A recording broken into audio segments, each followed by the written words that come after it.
한 남학생이 있었습니다. 그가 대학교에 들어가 신입생 환영회 때 어여쁜 여학생을 발견했습니다.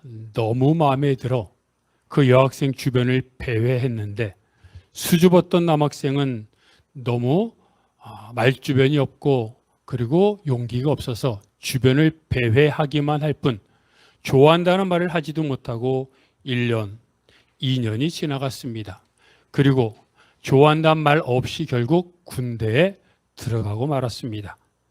그리고 2년의 세월이 지나 군대를 제대하고 학교에 와봤는데 웬걸 그 여학생이 학교를 다니고 있는 겁니다. 졸업했을 줄 알았는데 다니고 있어서 알아봤더니 몸이 아파서 2년 동안 휴학을 했다가 다시 복학한 것이었습니다. 얼마나 반가웠던지 또 군대도 제대했겠다 용기를 내서 말을 걸었고 수업도 같이 듣고 이렇게 저렇게 이야기를 하며 교제를 하게 되었고 서로 데이트도 하게 되었습니다. 학교에서 캠퍼스에서 데이트도 하고 어느 날 자전거를 타고 춘천의 시가지를 자전거를 타고 열심히 데이트를 하며 달리고 있었습니다. 그런데 갑자기 앞에서 덤프트럭이 달려오고 말았습니다. 갑자기 덮친 덤프트럭에 여학생은 치이고 말았고 그 자리에 쓰러졌습니다. 병원에 긴급하게 이송을 했는데 워낙 상태가 중했습니다. 사랑하는 여학생을 위해서 옆에서 간호하며 열심히 울며 그리고 사랑하는 마음을 이렇게 하나씩 써가던 그 학생은 노트에다가 자신의 마음을 사랑하는 마음을 깨알같이 하나씩 적었습니다. 그런데 여학생은 결국 이 땅을 떠나고 말았습니다. 얼마나 절망했겠습니까? 얼마 후 여학생의 동생이 여학생 유품을 정리하다가 사랑하는 남학생이 썼던 그 노트를 발견하게 됐습니다. 하나하나 읽어보니까 얼마나 애절하고 얼마나 사랑스러운 그 사랑의 가사, 사랑의 이야기들이 있는지 너무 감동됐습니다. 그래서 그것을 읽고 노래를 하는 작곡을 하는 선배에게 맡겼습니다.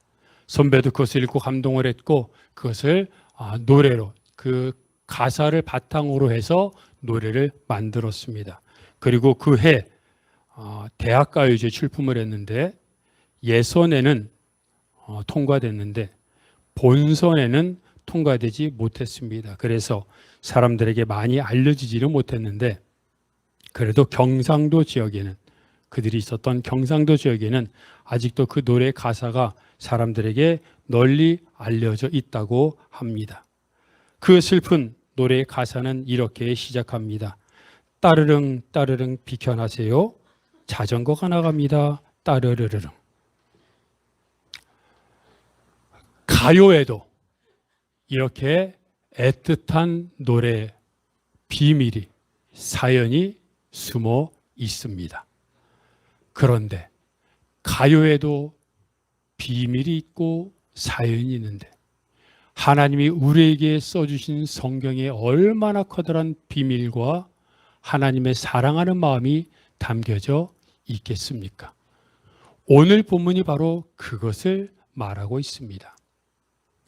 오늘 본문은 우리들에게 두 가지, 어떻게 표현하면 복음의 정수, 핵심을 얘기하고 있는데 어떤 사람들이 복음을 받아들일 것인지, 어떤 사람들이 복음을 받아들이는지, 그리고 그 복음은 어떠한 영향력, 어떠한 능력이 있는지를 두 가지로 나눠서 우리에게 말해줍니다.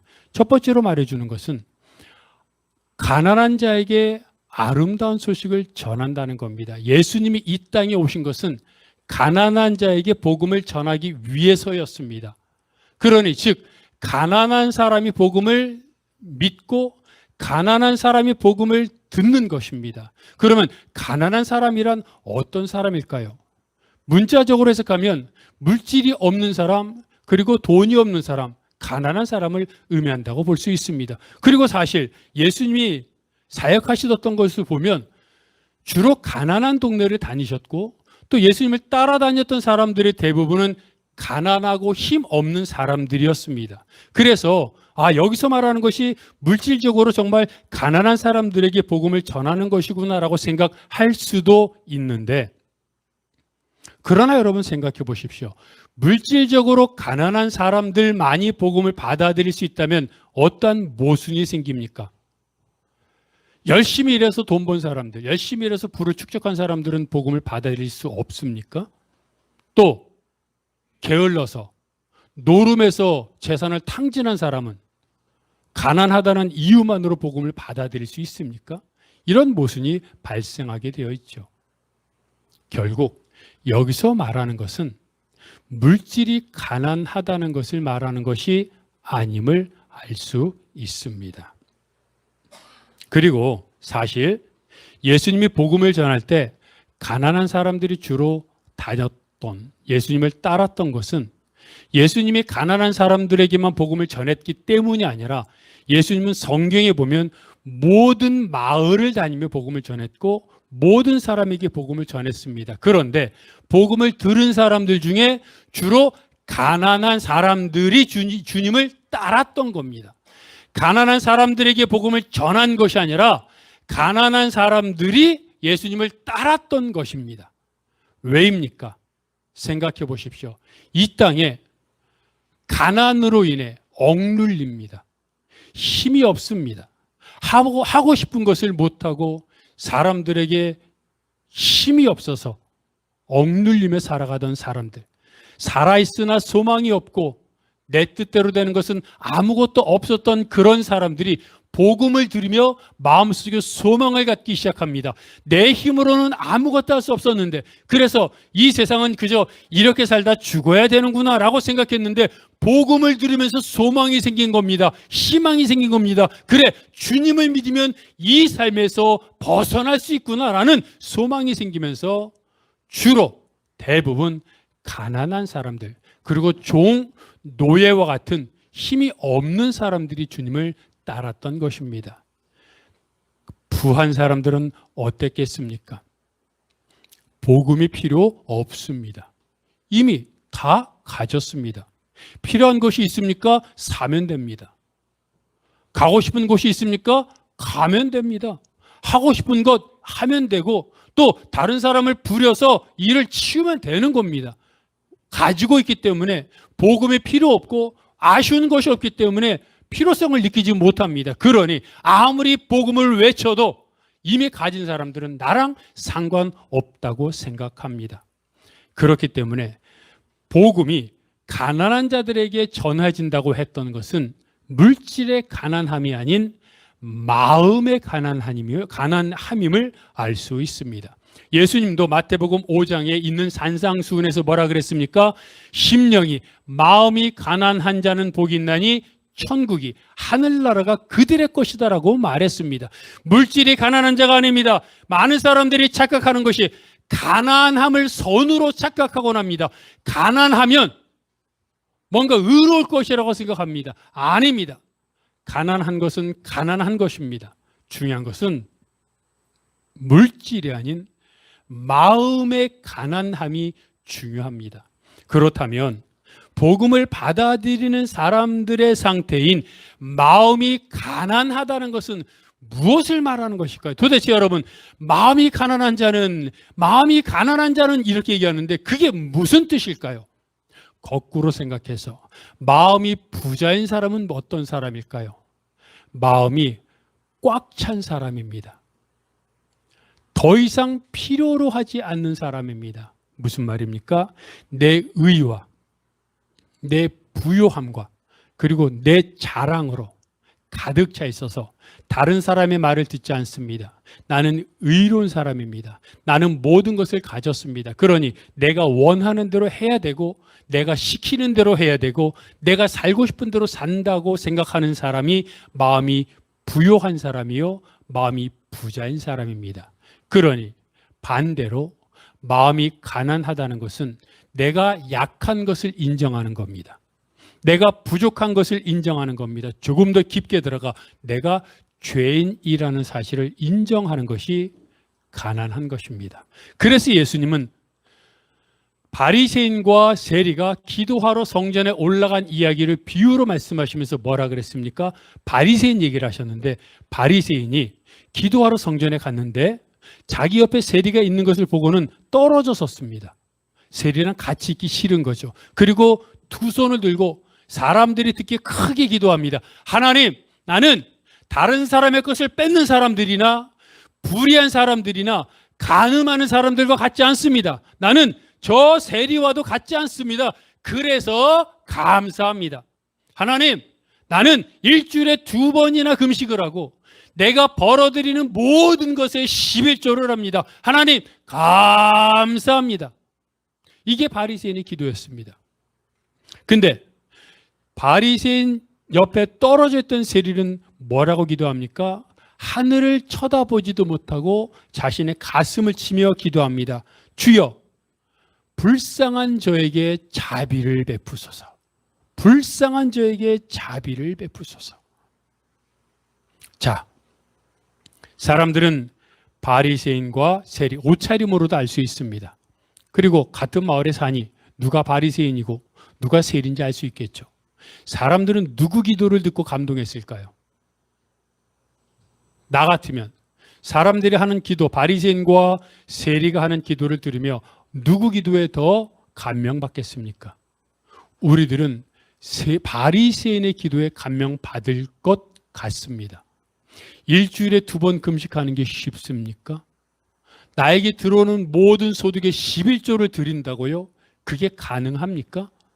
더군다나 바리새인은 늘 삶의 모범으로 살았던 사람입니다. 그러니 그런 바리새인이 세금 도둑인 세리랑 일부러 떨어져서 서고 그리고 나는 저 세리랑 다릅니다라고 말하는 걸 보면서 그럼 바리새인은 세리랑 다르지 어떻게 같이 서 있어? 야, 나도 바리새인처럼 살아야 되는데 라고 말했을 것입니다. 그리고 생각해 보십시오. 그렇게 바르게 남들에게 본이 돼서 사는데 그 정도의 자부심, 그리고 세리를 향하여 좀 떨어져 앉으면 좀 어떻습니까? 그 정도 흠도 없이 사람이 어떻게 완벽하게 살아갈 수 있습니까? 그 정도 열심히 살았고, 그 정도 바르게 살았고, 그 정도 11조하고, 그 정도 금식하면 세리를 향하여 무시하고 멸시해도 아유, 그 정도는 봐줄만 한 겁니다. 사람들이 아마 이렇게 생각했을 겁니다. 그런데 예수님은 다르게 말씀하십니다. 예수님은 바리새인이 세리를 무시하고 멸시했다고 지적하십니다. 조금 전에 말한 것처럼 우리는 바리새인처럼 살면 그 정도 무시, 그 정도 멸시는 누구나 갖는 것 아닙니까? 나보다 못한 사람 보면서 차마 우리가 말은 안 하지만 아유, 그래도 내가 저 사람보다야 낫지. 아니, 솔직히 이런 생각 안 합니까? 말을 안 해서 그렇지 나는 저 사람보다 10배는 나 이 생각 누구나 합니다. 그런데 바리새인처럼 11조 하죠. 일주일에 2번 금식하죠. 그리고 늘 경건하죠. 늘 율법을 묵상하죠. 아이고, 그러면 저렇게 해도 됩니다. 그런데 주님은 바리새인의 그 태도를 지적합니다. 왜일까요? 왜 예수님이 이렇게 예민하게 바리새인이 한 행동은 너무나 위대하고 그리고 바리새인이 갖고 있는 마음, 무시하고 멸시하는 마음은 작은데 왜 그 작은 무시하고 멸시하는 마음을 자꾸 예수님은 지적하는 걸까요? 예수님은 겉으로 드러난 행동을 보는 것이 아니라 속마음을 보시기 때문입니다. 바리새인이 11조 했습니다. 금식했습니다. 이게 잘못됐다는 게 아닙니다. 이렇게 해야 합니다. 그런데 이걸 예수님은 묻는 겁니다. 어떤 마음으로 했느냐? 바리새인은 두 손을 들고 사람들이 듣기에 하나님, 저는 일주일에 2번이나 금식하고 모든 소득에 11조를 하고 자랑하고 있는 겁니다. 조금 전에 제가 복음을 받아들이는 가난한 마음이 뭐라 그랬습니까? 내가 부족함을 인정하고 주님을 향하여 간절히 바라는, 내가 죄인이니 주님 나를 불쌍히 여기소서라는 그런 마음이 있는 것이 가난한 마음이고, 이런 사람이 복음을 받아들인다 그랬는데 이미 바리새인은 스스로의 삶에 부요했습니다. 자기 자신의 삶에 만족했습니다. 나는 11조도 하고, 나는 금식도 하고, 나는 율법도 지키고, 나 정도로 믿으면 이라고 하는 이 믿음이 주를 향하여 나를 불쌍히 여기소서라고 간구했던 그런 가난한 마음이 아니라, 그는 이미 하나님 없이도 살 수 있는 스스로 의인의 삶을 살고 있었던 겁니다. 그런 사람이 11조를 하고 금식을 할 때 주를 바라보고 간절한 마음으로 금식을 했겠습니까? 11조를 했겠습니까? 자랑하는 마음으로, 다른 사람들에게 나를 내세우고자 하는 마음으로 했을 겁니다. 그는 이미 하나님이 필요 없는 사람이었습니다. 반면에 세리는 어땠습니까? 분명히 그는 세금 도둑이었습니다. 잘못 살았습니다. 잘했다는 게 아닙니다. 그러나 성전에서의 세리는 자기가 잘못한 걸 알고 있습니다. 가난한 마음입니다. 자기가 부족함을 압니다. 그래서 죄인임을 압니다. 그래서 고백합니다. 주여, 나를 불쌍히 여기소서. 내가 잘못 살았습니다.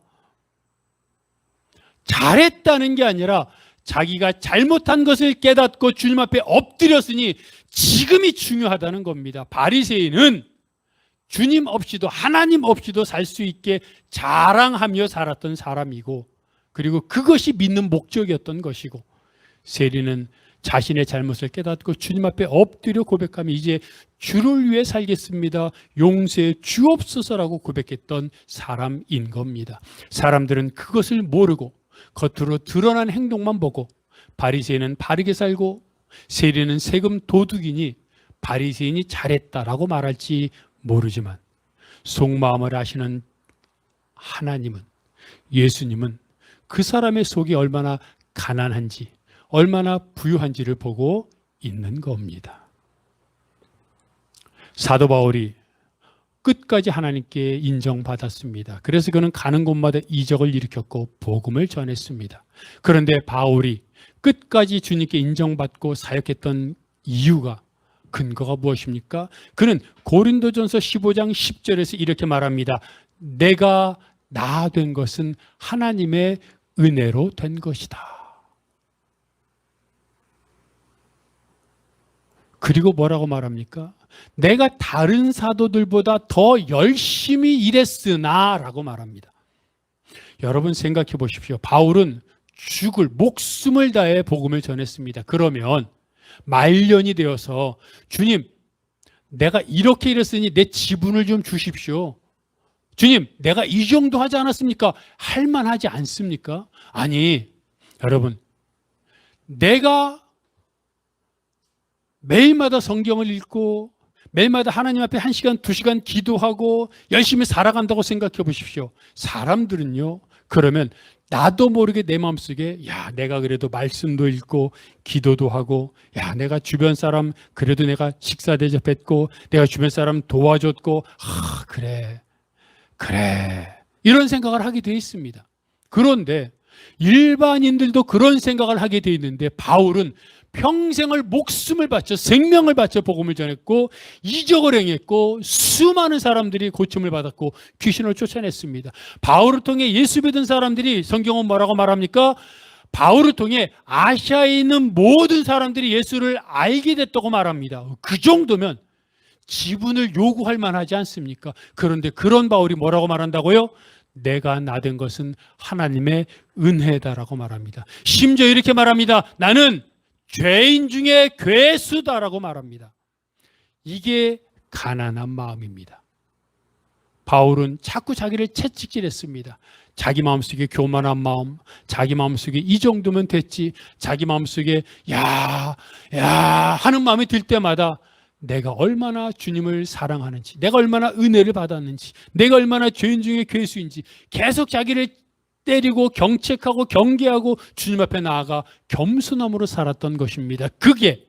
그것이 바울로 하여금 끝까지 주를 위해 살도록 한 요건이었고, 그것이 바로 비결이었습니다. 오늘 본문은 또 무엇을 말하고 있습니까? 복음이 들어갈 때 어떠한 일이 일어나는지를 말하고 있습니다. 복음이 들어갈 때 뭐라고 말합니까? 1절은 말하죠. 마음이 상한 자를 고치고. 마음이 상한 자를 복음이 들어간 자는, 복음을 받아들인 자는 마음이 상했던 것이 고쳐집니다. 여기서 마음이 상한 자라는 말이 어떤 말이냐면 원어로 해서 원문으로 보면 마음이 심장을 표현하는 말입니다. 그리고 상했다고 하는 것은 접시가 마치 땅에 떨어져 산산조각이 나듯이 깨어진 것을 말합니다. 그러니까 마음이 상한 것은 단지 마음이 아픈 것을 말한 것이 아니라 내 심장이 땅에 떨어져 산산조각이 날 정도로 깨진 겁니다.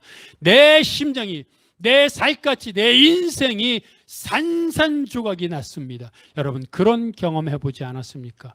살 소망이 없고 더 이상 의지할 것도 없고 이렇게 살아서 뭐하나 하는 생각이 들 정도의 내 심장, 내 가슴이 땅에 떨어져 산산조각이 날 정도의 깨어짐. 이게 마음이 상한 겁니다. 이런 사람이 어떻게 되었습니까? 고침받았습니다. 원문으로 고침받았다는 것은 찢어지고 끊어진 것을 다시 잇고 맺고 그리고 싸매어주는 것을 표현합니다. 깨졌던 내 심장을, 산산조각이 날 정도로 깨어져 버린 내 인생을 주님이 다시 하나하나 조각을 맞춰 새로운 인생, 새로운 가슴, 새로운 심장으로 조각을 맞춰 주시는 겁니다. 그게 복음입니다. 그리고 뭐라고 말합니까? 포로된 자에게 자유를, 갇힌 자에게 노임을 선포한다고 말합니다. 여기서 포로와 갇힌 것은 진짜로 전쟁 포로로 갇힌 것을 또는 감옥이 갇힌 것을 말하는 것이 아닙니다. 죄의 포로, 욕망의 포로, 나도 어찌할 수 없는 어떤 습관적인 죄와 욕망이 사로잡혀 살았던 나에게 자유를 선포한다는 겁니다. 그리고 마음이 상한 자, 포로, 그리고 갇혀있던 것을 성경은 슬픔이라고 표현합니다. 그렇지 않습니까? 심장이 깨어졌는데 죄의 욕망의 도구로 포로로 사는데 무슨 기쁨이 있겠습니까? 뭘 안들 재미 있겠습니까? 슬픔 아닙니까? 절망 아닙니까? 그런 슬픔을 성경은 뭐라고 말합니까? 슬픔을 가진 자의 머리에 있던 죄, 먼지를 왕관으로 바꿔주신다고 말합니다. 뭐가요? 복음이. 그리고 슬픔 대신에 기쁨의 그 기름을 발라주시고 근심과 걱정과 두려움 대신에 찬송의 옷을 입혀주시고 그렇게 복음을 받아들여서 변화된 나를 사람들은 의의 나무라고 부를 것이라고 말합니다.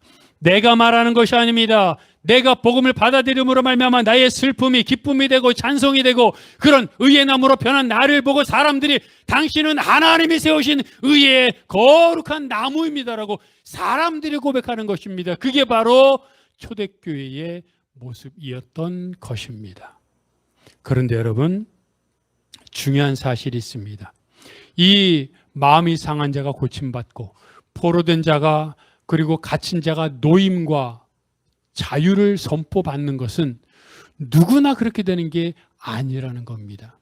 1절 앞부분에서 말한 것처럼 가난한 자가 그렇게 되는 겁니다. 여러분, 마음이 상한 자, 마음이 찢어진 자, 심장이 깨진 자 얼마나 많습니까?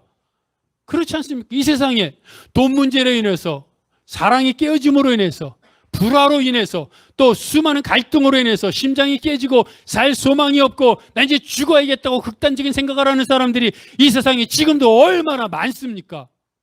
그 사람들이 다 고침받는 것이 아니라 그들 중에 마음이 가난하여 내가 할 수 없다는 것을 깨닫고 주님 앞에 나와 주님을 찾는 자가 고침받는다는 겁니다. 이게 복음입니다. 여러분, 마음이 상한 자가 다 주님을 찾습니까? 아닙니다. 물질이 없어서 고통받는 자가 다 주님을 찾습니까? 아닙니다. 어떤 사람은 물질이 없으니까 남의 것을 뺏습니다. 어떤 사람은 사기를 칩니다. 어떤 사람은 동업자를 배신합니다. 그런 자가 상함을 고침받는 게 아닙니다. 물질이 없으므로 곤란함을 얻고, 그리고 갈등으로 인해, 또 마음이 심장이 깨어짐으로 인해 살 수망이 없음으로 인해 그 고난을 통해 고난 가운데서 나의 연약함을 깨닫고 절대자 하나님을 향하여 어찌하면 됩니까? 라고 부르짖는 그 사람이 치유를 받고 고침받고 하나님으로부터 의의 나무, 사람들로부터 인정받는 회복과 치유와 풍성의 삶을 살게 된다는 겁니다. 그것을 단적으로 보여주는 비유가 탕자의 비유입니다. 많이 들었지만 탕자의 비유는 우리에게 너무나 많은 교훈을 말해줍니다. 아버지 재산을 갖고 튀었습니다. 먼 나라로 도망가서 막 썼습니다. 그에게 복음은 없었습니다. 이미 그의 마음은 물질로 부요했습니다. 이미 그의 마음은 자기가 즐길 쾌락으로, 욕망으로, 자기가 즐거워할 것으로 가득 차 있어서 누가 뭐라고 해도, 아무리 복음이 선포되어도 아버지가 하나님이니 복음 아닙니까? 그러나 복음의 자식이면서도 복음이 들어오지 못했습니다. 이미 그는 물질로, 쾌락으로 부요했기 때문입니다. 그랬던 그가 어떻게 아버지께 돌아옵니까? 돈을 다 썼습니다. 가난해졌습니다. 그리고 큰 흉년으로 인해 죽기 일보 직전이 되었습니다. 죽기 일보 직전이 되어서야 마음이 가난해졌고, 내가 할 것이 없구나, 나는 더 이상 살 소망이 없구나, 그때 아버지를 생각했습니다.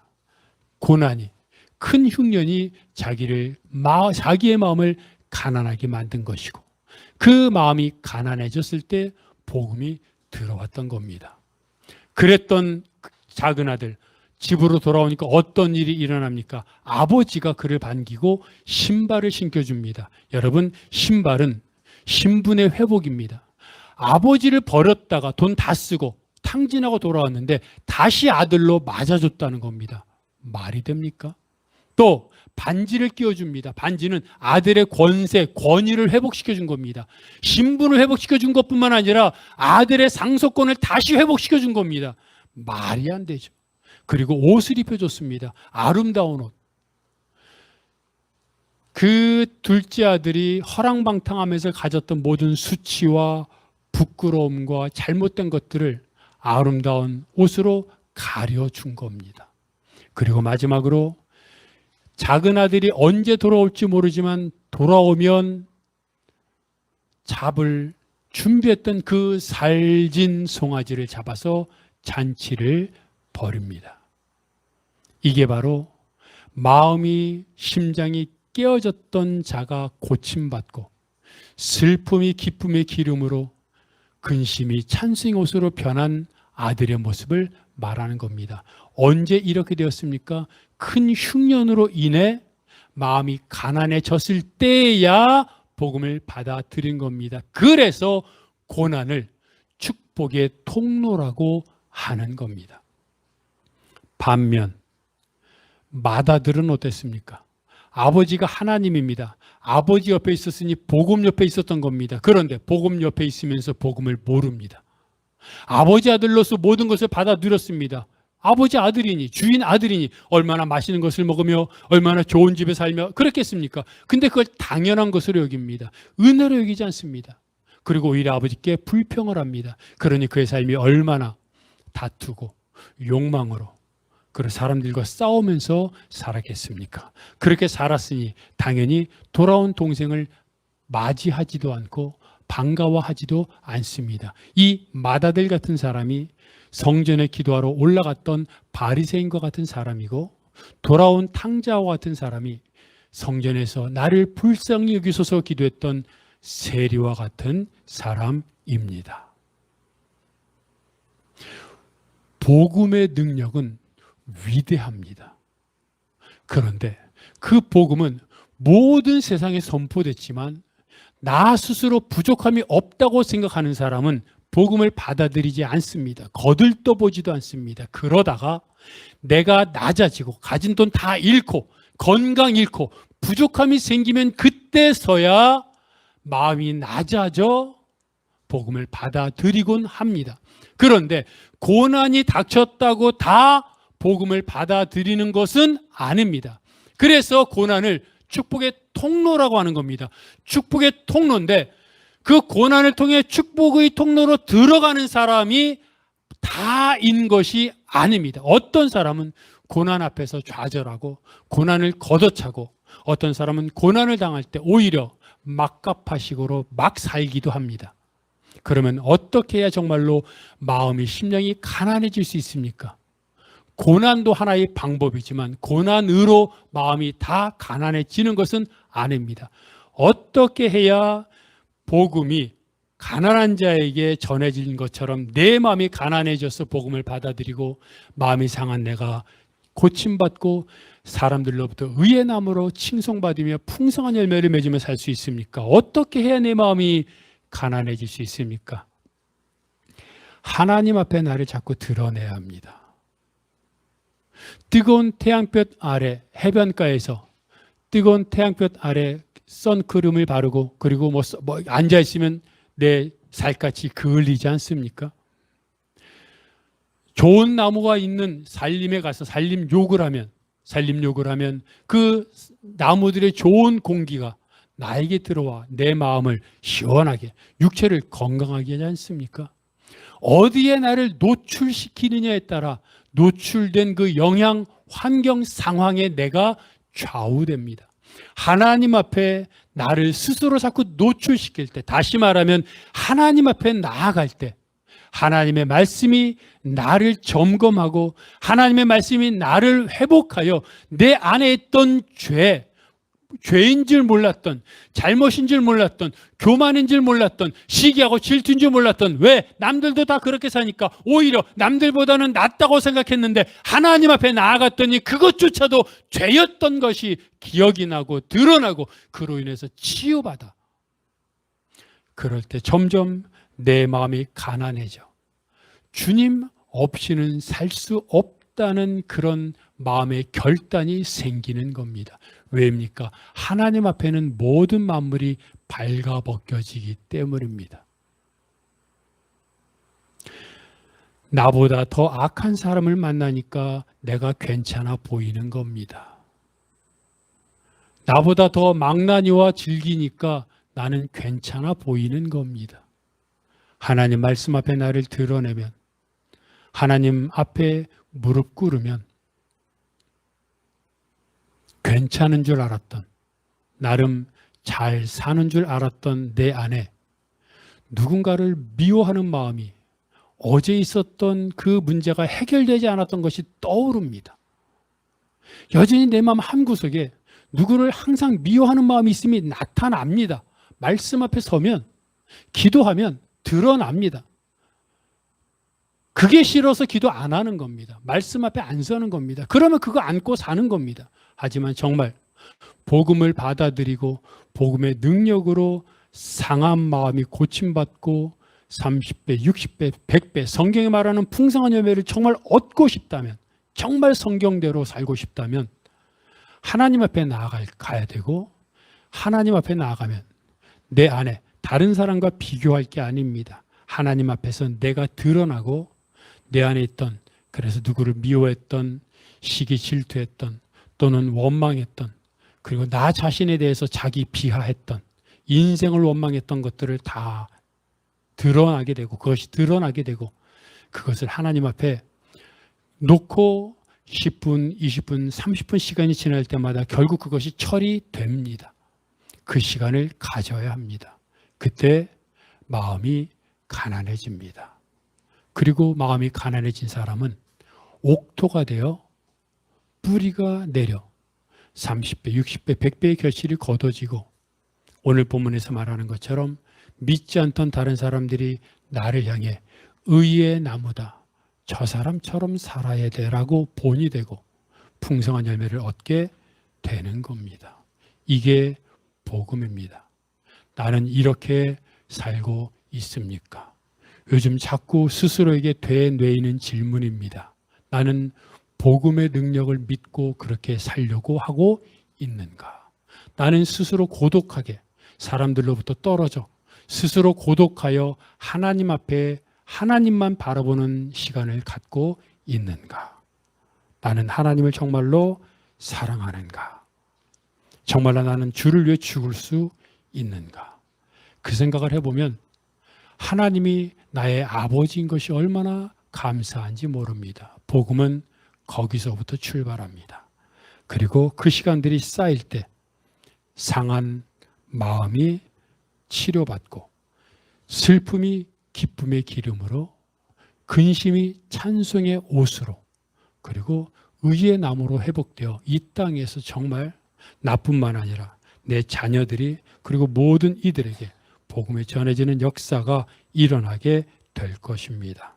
그렇게 믿고 주님 앞에 나아가 사람들로부터 조금 떨어져 세상으로부터 조금 떨어져 주님만 데이트하고 주님과만 시간을 갖는 시간을 늘 자주 가져 복음의 능력을 체험하는 여러분이 되시기를 바랍니다.